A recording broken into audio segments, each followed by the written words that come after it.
नमस्कार। आप देख रहे हैं विजडम इंडिया न्यूज़। स्वागत है आपका कार्यक्रम आज के इतिहास में। सबसे पहले जानिए आज के बारे में।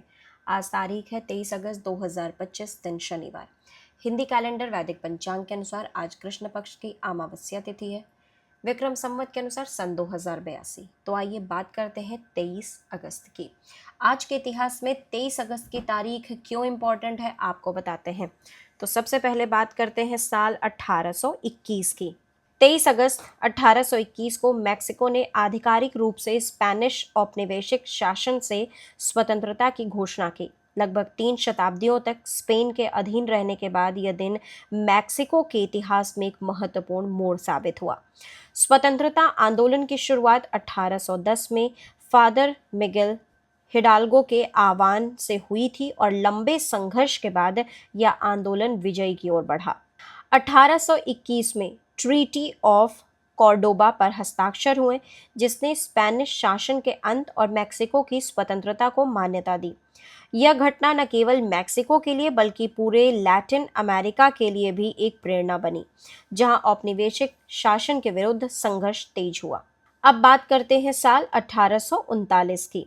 23 अगस्त 1839 को चीन और ब्रिटेन के बीच हुए प्रथम अफीम युद्ध यानी फर्स्ट ओपियम वॉर के दौरान ब्रिटेन ने हांगकांग पर कब्जा कर लिया। यह संघर्ष मुख्य रूप से अफीम के व्यापार को लेकर शुरू हुआ था। ब्रिटिश व्यापारी चीन में बड़े पैमाने पर अफीम का आयात कर रहे थे, जिससे चीनी समाज और अर्थव्यवस्था पर गहरा संकट उत्पन्न हो गया था। चीनी शाही सरकार ने अफीम के इस व्यापार को रोकने का प्रयास किया, लेकिन ब्रिटेन ने अपनी सैन्य ताकत का इस्तेमाल करके चीन को झुकने पर मजबूर कर दिया। हांगकांग पर कब्जे के साथ ही ब्रिटेन ने चीन के साथ अपना औपनिवेशिक प्रभाव स्थापित किया। आगे चलकर 1882 में नानकिंग संधि यानी ट्रीटी ऑफ नानकिंग के तहत चीन को औपचारिक रूप से हांगकांग को ब्रिटेन को सौंपना पड़ा। इस घटना ने एशिया में यूरोप उपनिवेशवाद और साम्राज्यवाद के एक नए अध्याय की शुरुआत की। अब बात करते हैं साल 1914 की। 23 अगस्त 1914 को प्रथम विश्व युद्ध यानी वर्ल्ड वॉर फर्स्ट के दौरान जापान ने जर्मनी के खिलाफ युद्ध की घोषणा की। उस समय जापान ब्रिटेन के साथ एंग्लो जापानी संधि यानी एंग्लो जापानीज अलायंस 1902 का हिस्सा था, जिसके तहत जापान के मित्र राष्ट्रों अलाइंड पावर्स की ओर से युद्ध में शामिल होकर जर्मनी के विरुद्ध मोर्चा खोला। जापान का मुख्य उद्देश्य एशिया और प्रशांत क्षेत्र में जर्मनी के औपनिवेशिक ठिकानों को अपने कब्जे में लेना था।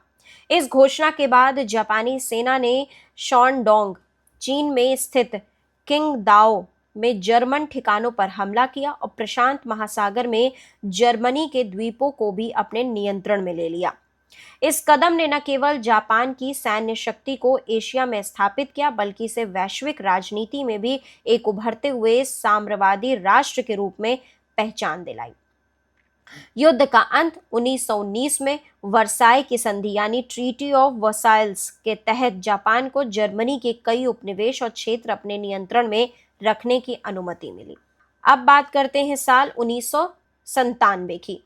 23 अगस्त 1997 को संयुक्त राज्य अमेरिका ने मिसिसिपी यूनिवर्सिटी मेडिकल सेंटर को हल्दी यानी टर्मरिक पर दिया गया पेटेंट रद्द कर दिया गया।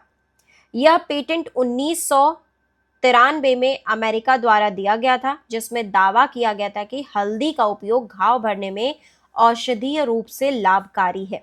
हालांकि भारत ने इस दावे का कड़ा विरोध किया और सबूत प्रस्तुत किए कि हल्दी का औषधीय उपयोग भारतीय परंपरा और आयुर्वेद में सदियों से होता आ रहा है।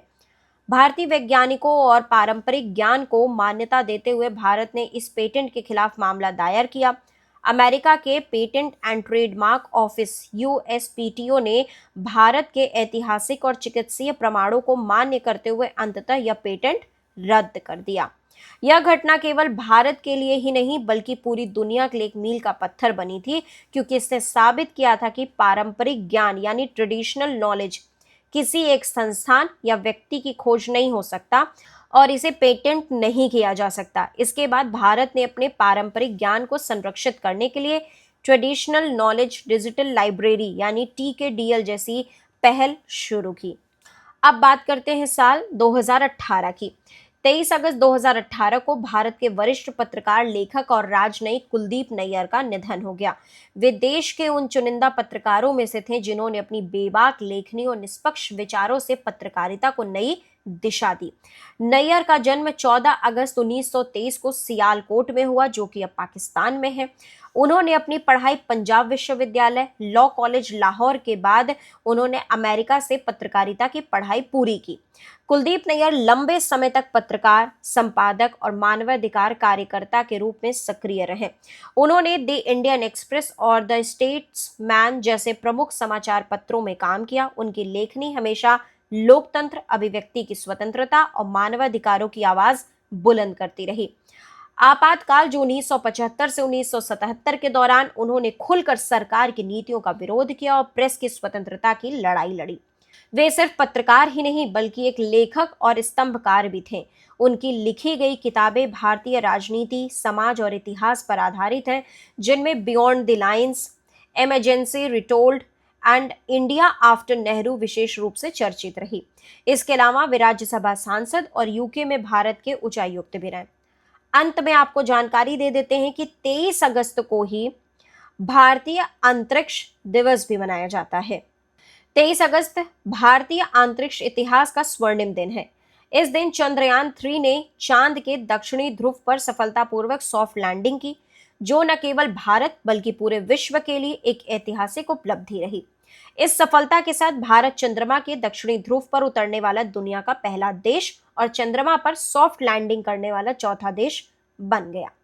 इस महत्वपूर्ण उपलब्धि की याद में हर वर्ष 23 अगस्त को इसरो दिवस के रूप में मनाया जाता है। यह दिन न सिर्फ भारतीय अंतरिक्ष अनुसंधान संगठन इसरो की तकनीकी क्षमता और वैज्ञानिक उत्कृष्टता को श्रद्धांजलि देना है, बल्कि यह युवाओं और भावी वैज्ञानिकों को भी विज्ञान और अंतरिक्ष अनुसंधान के क्षेत्र में योगदान देने के लिए प्रेरित करता है। चंद्रयान 3 की यह सफलता भारत की बढ़ती वैज्ञानिक शक्ति और वैश्विक अंतरिक्ष अनुसंधान में उसकी सशक्त भागीदारी का प्रतीक है। यह दिन हमें याद दिलाता है कि संकल्प, नवाचार और निरंतर प्रयास से असंभव भी संभव हो सकता है। तो देश दुनिया की बाकी खबरों के लिए आप लगातार जुड़े रहिए विजडम इंडिया न्यूज चैनल के साथ। चैनल को लाइक करें, सब्सक्राइब करें, शेयर करें, कमेंट करें।